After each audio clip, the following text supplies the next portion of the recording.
Hi friends, நான் உங்கள் சித்ராஜா. இன்றைக்கி நம்ம திரும்பவும் 45 காம்போ கொண்டு வந்துட்டாங்க.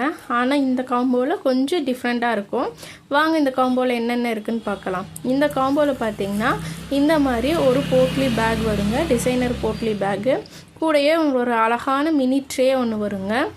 அப்புறம் டிசைனர் பேங்கிள் வந்து நம்ம எப்பயுமே ஆட் பண்ணுவோம் இல்லைங்களா, அதே மாதிரி டிசைனர் பேங்கிள் வந்து 4 பேங்கிள் வருங்க. பேங்கிள்ஸ் பார்த்திங்களா இவ்வளோ சூப்பராக இருக்குன்னு.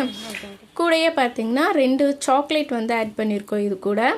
அப்புறம் எப்பயும் போல் மஞ்சள் குங்குமம் தாலி கயிறு செட்டோடு வந்துடுங்க. இது எல்லாமே இந்த பேக்கில் போட்டு நீட்டாக வந்து உங்களுக்கு கொடுப்பாங்க. இதை வந்து நீங்கள் ஒன்று கொடுத்தாலே போதுங்க, ரொம்ப சூப்பராக இருக்கும். இதோட ப்ரைஸ் ஜஸ்ட் 45 ருபீஸ் தாங்க. உங்களுக்கு இந்த ரவுண்டு ட்ரே வேணாம், வேறு டிசைனில் ட்ரே வேணும் அப்படின்னா நம்மக்கிட்ட 4 டிசைனில் ட்ரே இருக்குங்க. நீங்கள் அந்த ட்ரேயில் எது வேணாலும் சூஸ் பண்ணிக்கலாம். இல்லை எல்லாமே மிக்ஸ் பண்ணி கொடுங்கன்னு சொன்னாலும் நம்ம மிக்ஸ் பண்ணி கொடுத்துக்கலாங்க. உங்களுக்கு இந்த மாதிரி அழகான ரிட்டன் கிஃப்ட் கொடுக்கணும் அப்படின்னா மேலே இருக்க நம்பருக்கு வாட்ஸ்அப் ஆர் கால் பண்ணுங்கள்.